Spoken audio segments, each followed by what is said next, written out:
Good afternoon eighth Hindi medium के student. आज हम विज्ञान में पार्ट 4 पदार्थ, धातु और अधातु का आगे का भाग पढ़ेंगे। हम पढ़ रहे थे कि धातु और अधातु में किस प्रकार से रासायनिक अभिक्रिया होती है। इसके पहले हमने ऑक्सीजन के साथ अभिक्रिया और जल के साथ अभिक्रिया के बारे में जाना। आज हम पढ़ेंगे अम्लों और क्षारों के साथ अभिक्रिया। अम्लों के साथ अभिक्रिया तो धातु और अधातु अम्लों के साथ किस प्रकार से व्यवहार करते हैं। धातु और अधातु अम्लों से भिन्न प्रकार से अभिक्रिया करते हैं। जैसे परख नलियों के मुंह के पास जलती हुई माचिस की तीली लाने पर कुछ में पॉप ध्वनि सुनाई देती है। अधातु सामान्यतः अम्लों से अभिक्रिया नहीं करते, लेकिन धातु क्या करते हैं, अम्लों से अभिक्रिया करते हैं। और जब ये अभिक्रिया करते हैं तो हाइड्रोजन गैस उत्पन्न होती है जो पॉप यानी ध्वनि के साथ चलती है।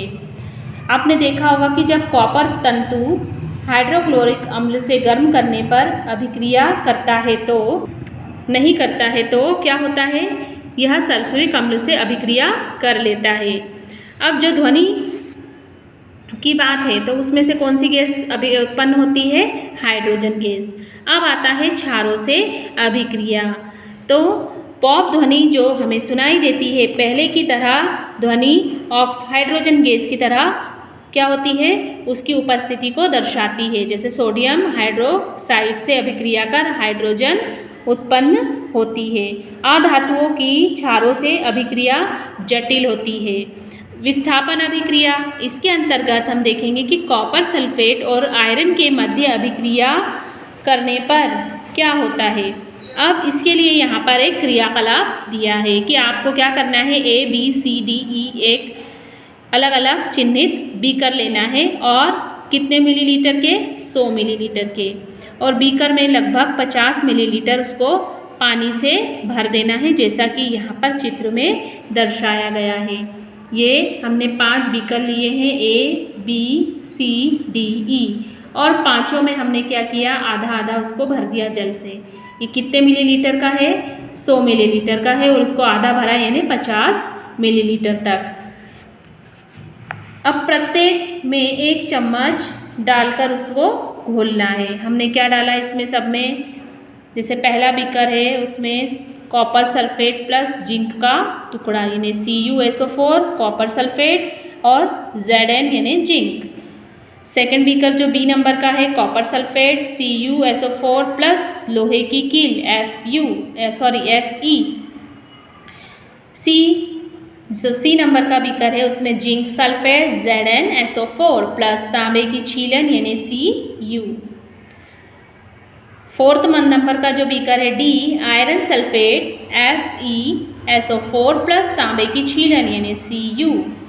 और लास्ट वाला जो बीकर है E उसमें जिंक सल्फेट ZnSO4 प्लस लोहे की कील Fe। इस प्रकार से हमने इन बीकरों में ये सब चीज़ें डाल दी। अब क्या होगा, जो A और B वाला है इसमें तो हमें परिवर्तन दिखाई देगा, लेकिन जो C D E है उसमें कोई परिवर्तन नहीं होगा। C में क्या डाला हमने, जिंक सल्फेट प्लस तांबे की छीलन, आयरन सल्फेट प्लस तांबे की छीलन और जिंक सल्फेट प्लस लोहे की कील, इसमें कोई परिवर्तन नहीं हुआ। लेकिन A और B में कॉपर सल्फेट के साथ हमने एक में जिंक का टुकड़ा डाला और दूसरे में लोहे की कील, तो उसमें क्या हुआ, अभिक्रिया क्या सामने आएगी वो हम पढ़ेंगे कि विभिन्न प्रकार के बीकरों में हमने परिवर्तन देखा। एक धातु दूसरी धातु को उसके यौगिक के जलीय विलयन से विस्थापित करती है। जैसे A में जिंक कॉपर विलयन से कॉपर को विस्थापित करता है, इसलिए कॉपर सल्फेट का नीला रंग अदृश्य हो जाता है। जैसे हम कॉपर सल्फेट के साथ जिंक का टुकड़ा डालते हैं तो ये जो नीला रंग दिखाई दे रहा है ये देखो अदृश्य हो गया।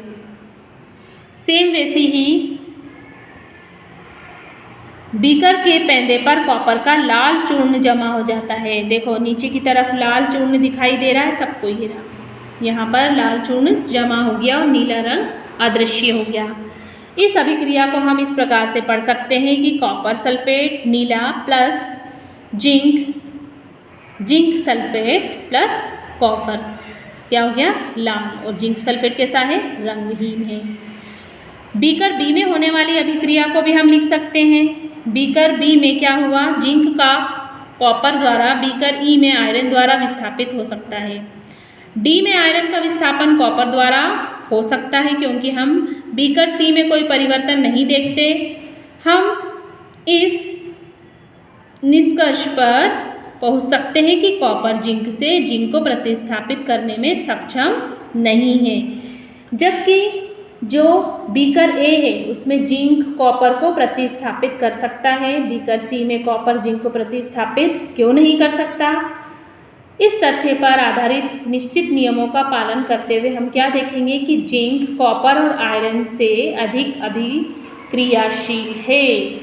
जो जिंक है वो किससे ज़्यादा अभिक्रियाशील है? कॉपर और आयरन से ज़्यादा अभिक्रियाशील है। एक अधिक अभिक्रियाशील धातु कम अभिक्रियाशील धातु को विस्थापित कर सकता है, परंतु कम अभिक्रियाशील धातु अधिक अभिक्रियाशील धातु को विस्थापित नहीं कर सकती। तो अब आप समझ सकते हैं कि बीकर डी और ई में विस्थापन अभिक्रिया क्यों नहीं संपन्न हुई। अभिक्रिया इसलिए नहीं संपन्न हुई क्योंकि उसमें एक में तांबे की छीलन थी, दूसरे में लोहे की कील थी, जबकि जो ई वाला था उसमें जिंक सल्फेट था, और जिंक क्या है? कॉपर आयरन से अधिक क्रियाशील है, इसलिए इसमें कोई अभिक्रिया संपन्न नहीं हुई।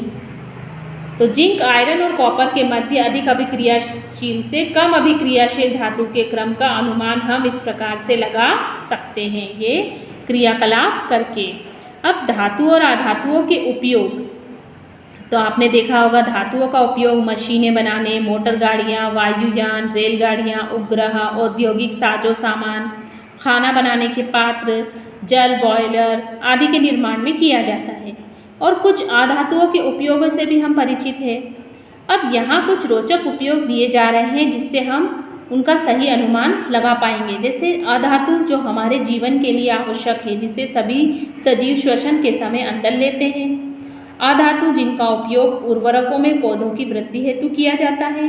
अधातु जिनका उपयोग जल शुद्धिकरण प्रक्रम में किया जाता है। अधातु जिसका बैंगनी रंग का विलयन एंटीबायोटिक के रूप में घाव पर लगाया जाता है। पटाखों में प्रयुक्त होने वाले अधातु। तो हम कुछ अनुभव इस प्रकार की जब हम उदाहरण देखते हैं और इनका उपयोग देखते हैं तो हम जान जाते हैं कि धातुओं और अधातुओं के कुछ और उपयोग हम इसमें जोड़ सकते हैं, और हमारे दैनिक जीवन में भी हमें बहुत सारे जो वस्तुएं हैं उसमें धातु और अधातु कहीं ना कहीं हमें मिल ही जाते हैं। तो आपको इस पाठ को यहाँ तक पढ़ना है और समझना है।